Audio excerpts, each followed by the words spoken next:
छोटे से शहर के एक पुराने घर की, जहाँ की दीवारों में अपनों का प्यार, रसोई में पकवानों की खुशबू बसी है।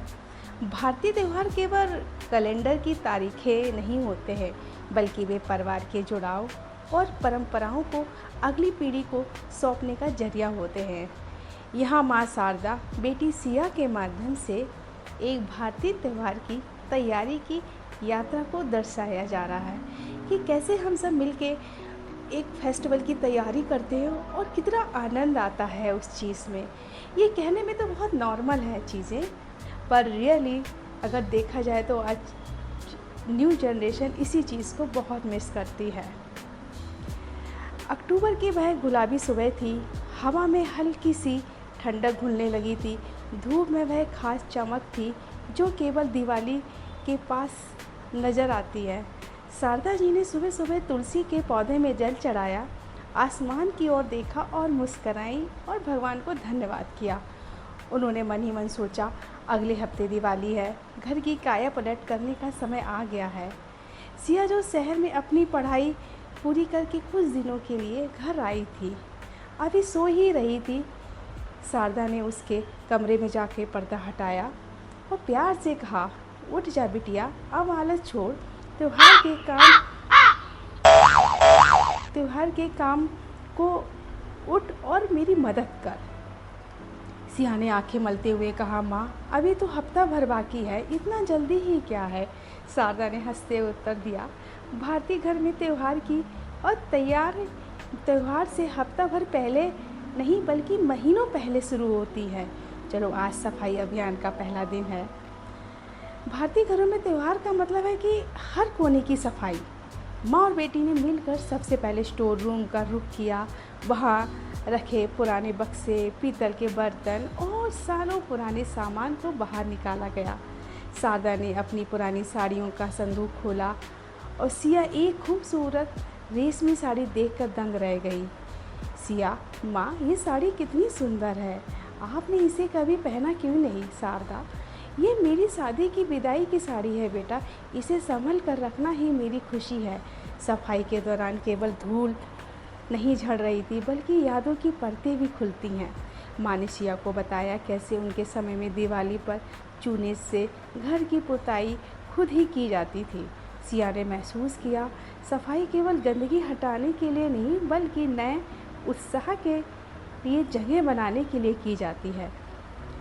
त्योहार दोपहर तक दोनों ने मिलकर किचन के डिब्बों को चमका दिया, पुराने पर्दों को हटाकर नए चटक रंग के पर्दे लगाए, पूरे घर को धूप, अगरबत्ती, खुशबू से भर दिया। बिना पकवानों के भारतीय त्यौहार अधूरा है। अगले 2 दिन रसोई के नाम थे। शारदा जी ने बेसन को भूनना शुरू किया, जिसकी सौंधी खुशबू पूरे मोहल्ले में फैल गई। मैदे की गुजिया बनाने के लिए सबसे पहले उन्होंने मैदे की लोई में खोया और सूखे मेवे का मिश्रण भरा, मठरी बनाई जिसको काली मिर्च की खुशबू दी, और शुद्ध देसी घी के बेसन के दानेदार लड्डू बनाए और चकली बनाए जिसमें चावल के आटे का तीखा कुरकुरा स्वाद था। सिया को रसोई में काम करने का ज़्यादा अनुभव तो नहीं था, लेकिन माँ के पास बैठने और सीखने का अपना ही मज़ा है। शारदा ने उसे सिखाया गुजिया के किनारों को हाथ से कैसे मोड़ा जाता है। देख सिया, हाथ की कला ही असली स्वाद है। मशीन से तो सब बन जाता है, लेकिन जो प्यार इन उंगलियों के मोड़ में है वो कहीं नहीं मिलता है। दोनों माँ बेटी ने घंटों बातें करते हुए ढेर सारे पकवान तैयार किए। बीच बीच में सिया माँ के हाथ से चखती रही और उनकी तारीफ़ करती रही। ये पल माँ के लिए बहुत कीमती पल होता है। यह समय उनके बीच का बंधन को और मजबूत कर रहा था। त्यौहार के दिन पहले माँ बेटी बाज़ार निकली। भारतीय बाज़ार की रौनक त्योहारों के समय देखते ही बनती है। हर तरफ गेंदे के फूल की लड़ियाँ, मिट्टी के दिए, रंगोली के रंग, नए कपड़े की दुकानें सजी थी। शारदा ने हमेशा की तरह कुम्हार से मिट्टी के दिए खरीदे। उन्होंने कहा, बेटा ये दिए बनाने वाले साल भर हमारे त्यौहार का इंतज़ार करते हैं। चकाचौंध वाली लाइटें अपनी जगह हैं, लेकिन मिट्टी के दिए की रोशनी में जो सुकून है, जो आनंद है, वो कहीं और नहीं है। सिया ने माँ के लिए एक सुंदर जामदानी साड़ी चुनी और माँ ने सिया के लिए एक लहंगा, अक्षत, रोली, कलावा, खील, बतासे, माँ लक्ष्मी गणेश की सुंदर मूर्तियाँ। बाजार से लौटते वक्त दोनों के हाथ थैलों से भरे थे और चेहरे पर एक थकी हुई लेकिन सच्ची मुस्कान थी। दिवाली की पूर्व संध्या पर घर को सजाने का काम शुरू हुआ। शारदा ने दरवाजे पर आम के पत्तों और गेंदों से फूलों का बंधनवार बांधा। सिया ने आंगन में रंगोली बनाना शुरू किया। सिया ने सफ़ेद चाक से एक बड़ा सा मोर बनाया, उसमें चटक रंगों का इस्तेमाल किया। माँ ने बीच बीच में आकर उसे थोड़ी सलाह दी कि कहाँ गुलाबी रंग ज़्यादा अच्छा लगेगा, कहाँ पे हरा रंग ज़्यादा अच्छा लगेगा। रात होते होते पूरे घर को बिजली की लड़ियों से नहीं बल्कि तेल के दियों से भी सजाया गया। दियों की कतारें ऐसी लग रही थी मानो ज़मीन पर सितारे उतर आए हों। मुख्य तौर पर त्यौहार का दिन आ गया। सुबह से ही घर में भजन बज रहे थे। माँ ने बड़ी श्रद्धा से रसोई से स्वादिष्ट भोजन तैयार किया, पूरी, आलू की सब्जी, खीर और रायता। शाम को पूरा परिवार नए कपड़े पहनकर पूरे पूजा घर में इकट्ठा हुआ। शारदा ने कलश स्थापित किया और पूजा शुरू की। सिया ने गौर किया माँ कितनी तमन्ना से हर रीति रिवाज को पूरा कर रही है। मंत्रों के उच्चारण और शंख की ध्वनि से घर का वातावरण पवित्र हो गया। पूजा के बाद माँ ने पहला दिया तुलसी की क्यारी में रखा। फिर सिया के हाथ में एक जलता हुआ दिया देकर कहा, ये दिया घर की शांति और समृद्धि का प्रतीक है, इसे संभाल कर रखना। त्यौहार खत्म होने के बाद रात को छत पर माँ और बेटी चांद की रोशनी में बैठी थी।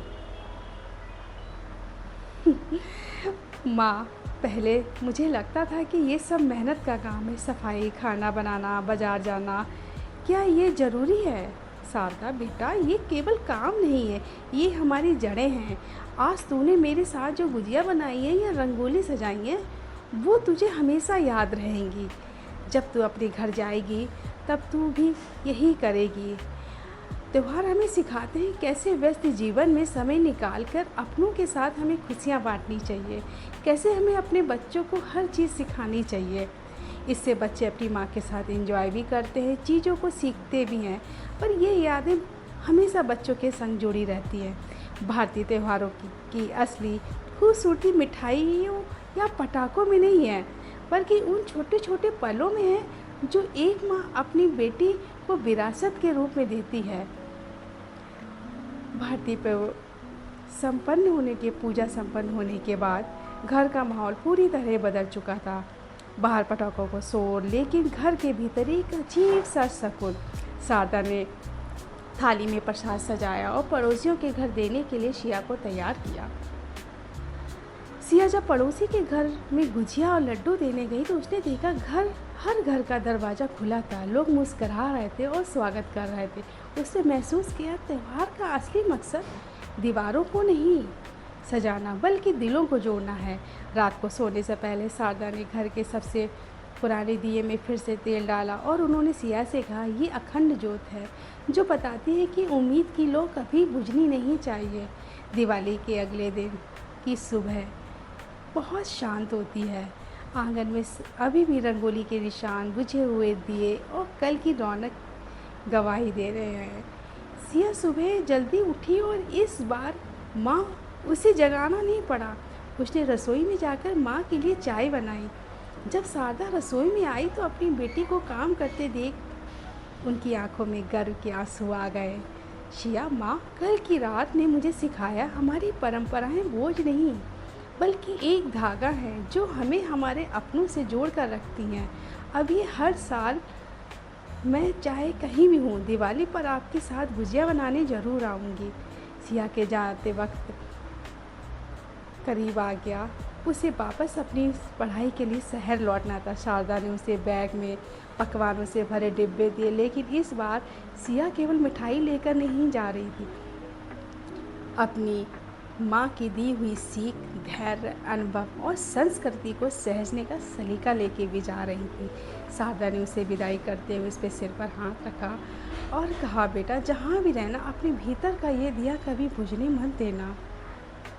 ये कहानी हमें सिखाती है कि आधुनिक के दौर में माँ बेटी का ये छोटा सा संसार हमारी महान भारतीय संस्कृति की धड़कन है।